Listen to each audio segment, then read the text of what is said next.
लेकिन देखा कि लोग सामान पैक कर रहे हैं। उसे बताया गया कि शो बंद हो गया है। वो डायरेक्टर के पास गई, जिसने उसे खुशखबरी दी कि अब वो एक बड़े न्यू ईयर स्पेशल को होस्ट करेगी। शू बहुत खुश हुई, भले ही न्यू ईयर वाले दिन उसे वापस एलिजाबेथ बनना था।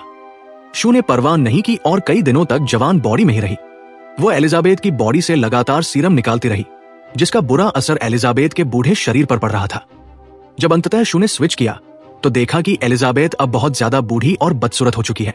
अपनी हालत देख एलिजाबेथ को खुद से नफरत होने लगी। उसने घर में लगे शू के सारे पोस्टर फाड़ दिए। उसने कंपनी को कॉल किया और पूछा कि क्या वो वापस पहले जैसी हो सकती है।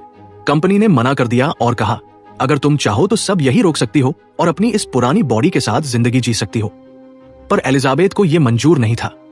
न्यू ईयर शो के लिए उसने फिर से स्विच किया और एलिजाबेथ की बॉडी से एक साथ 3 महीने का सीरम निकाल लिया। उसने खूब एंजॉय किया, लेकिन न्यू ईयर की रात से पहले ही फ्लूइड खत्म हो गया। अचानक उसके अंग फटने लगे। वो एलिजाबेथ की बॉडी से सीरम निकालने गई, पर पता चला कि सीरम खत्म हो चुका है। कंपनी ने बताया कि तुमने सारा सीरम इस्तेमाल कर लिया है, अब नई बॉडी बनने तक इंतजार करना होगा और तब तक पुरानी बॉडी में ही रहना होगा। शू की हालत बिगड़ने लगी और उसने मजबूरन स्विच किया। स्विच के दौरान उसके घर आया लड़का वॉशरूम का शोर सुनकर वहां पहुंचा, पर एलिजाबेथ ने दरवाजा लॉक कर लिया। अब वो इतनी भयानक और बूढ़ी हो चुकी थी कि उसके सिर के बाल तक गायब थे। वो ठीक से चल भी नहीं पा रही थी। उसने कंपनी को कॉल किया कि वो सब खत्म करना चाहती है।